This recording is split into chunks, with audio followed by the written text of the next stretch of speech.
looking at like your strengths and what you really like to do. I really think that that's important on two levels. One, for your own personal sanity. You don't want to be like clocking in every day, turning up to run your business and just hate what you're doing. And the second thing is you want to be in that space where you're like actually enjoying it, because typically you're going to come across better to your clients, to your team. You're going to deliver better. You're going to be more creative.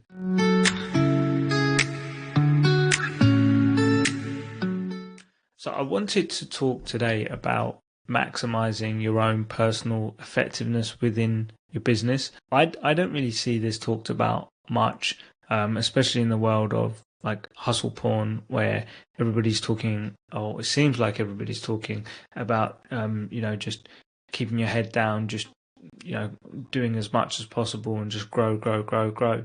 And I think it's important to check whether what you're actually doing in your business, now I'm talking about you as an individual, as the owner or the operator, the key operator in the business, are actually maximizing, your own personal effectiveness within the business, and looking at the tasks you're actually doing and seeing if that is actually the best thing that you could be doing within the business.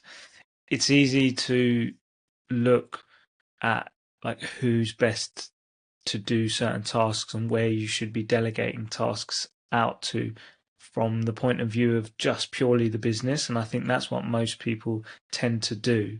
And I don't think there's anything particularly wrong with that. But I think what happens is you start looking at like, oh, what can I delegate and take out of the business solely from the business's point of view first, and you achieve that.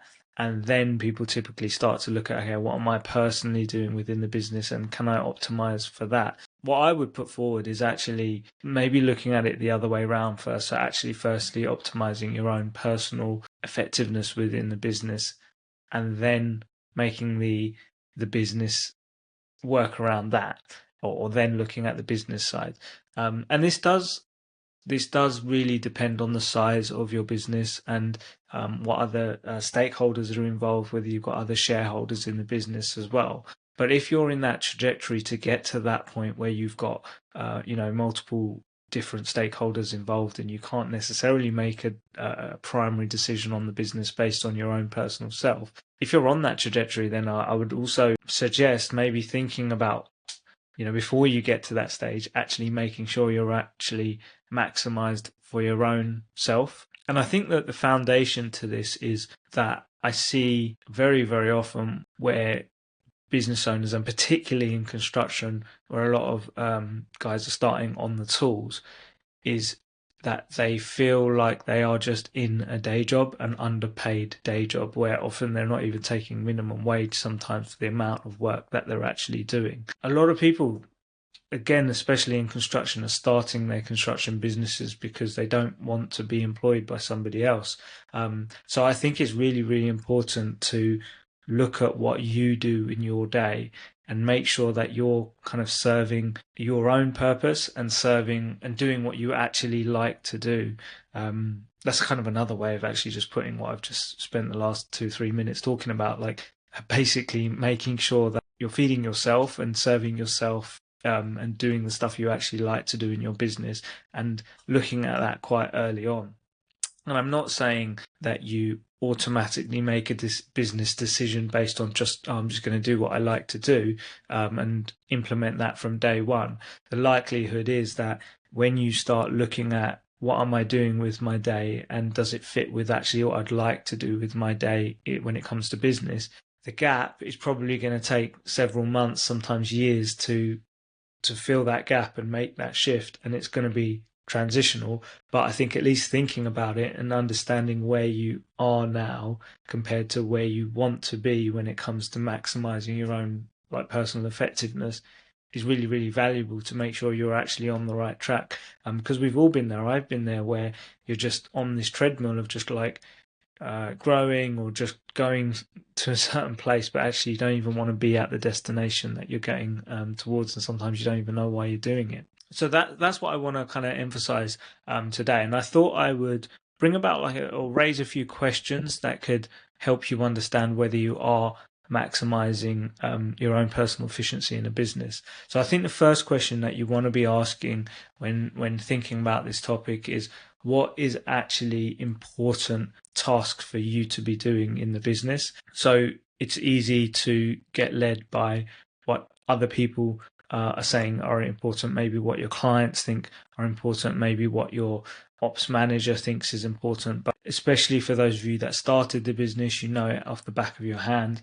Like, considering what is actually the most important tasks in your business is a good question to help you start to identify, like, what are some of those key tasks that you should be doing, and maybe some of those tasks that you shouldn't be doing. Related to this is, how can I put it, like, what are the tasks that you do that get your business the biggest return on investment? And often that comes in the area of sales.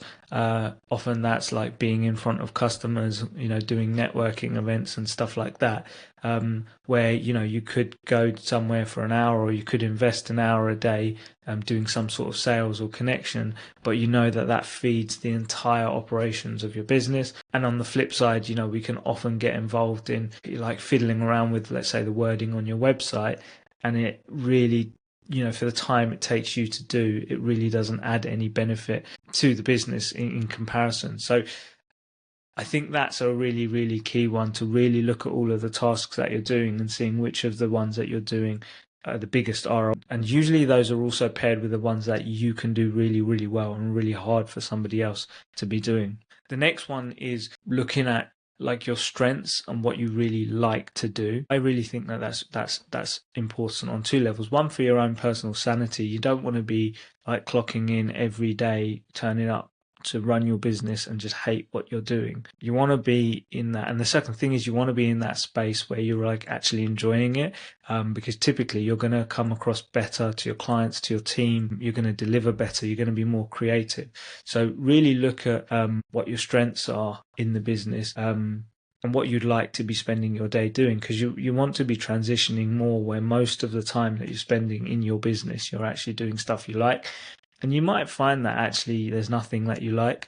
And in that case, maybe the direction you want to be in is actually, you want to be fully removed operationally from the business because you actually don't like it at all. And related to this is, what do you hate doing? What are you really weak at? Because again, you really don't want to be doing those things in your business. It doesn't serve your business, and it doesn't serve you as well.